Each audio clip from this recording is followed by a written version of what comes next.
What's up, guys? My name is David Williams, and today we're going to be talking about how to create drum grooves with your bass player.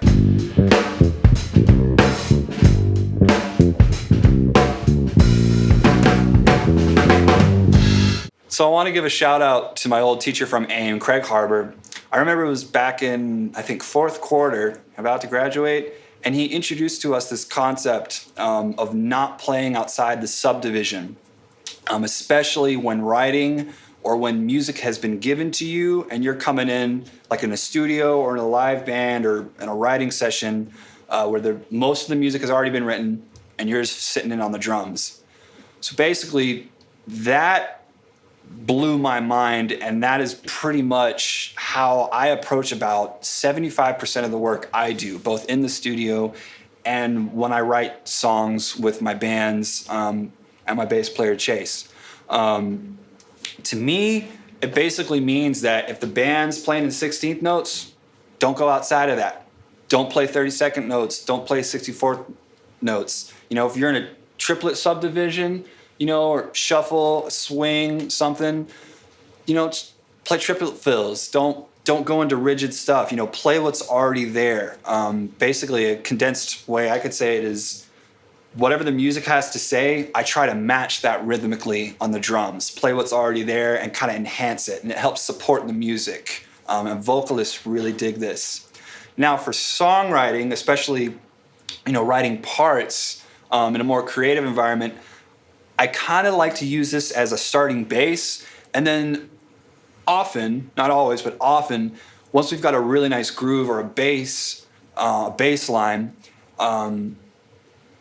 once he's established like a rhythmic skeleton, then I try and match that. I play a groove that matches that. And then once we've got something established, then we start taking left turns. So I want to start with a more simple example. So it's a shuffle, triplet subdivision. So quarter note, eighth note, triplet subdivision, even 16th note, triplets, that'll all work. But don't go past that, just to start out. If you're writing a song, you could find something that actually works with that, and it might sound great. But this is what Chase and I really, really like to do when starting out, like kind of from the ground up and organically writing a song. Go ahead.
So that's pretty much how we wrote and ended up playing that song. But you could also take the same bass groove and approach it like this.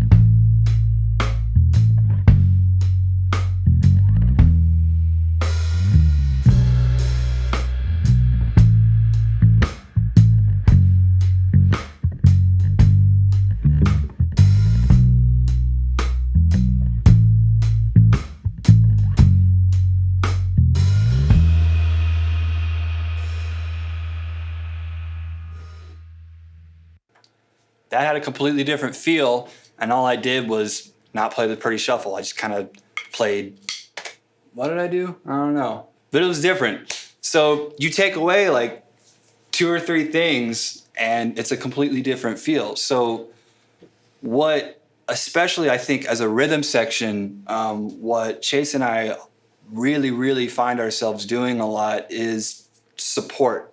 You know, play what's already there and let it just happen. So anyway, we're gonna play you out, and don't forget to subscribe, and I'll see you for the next video. Later.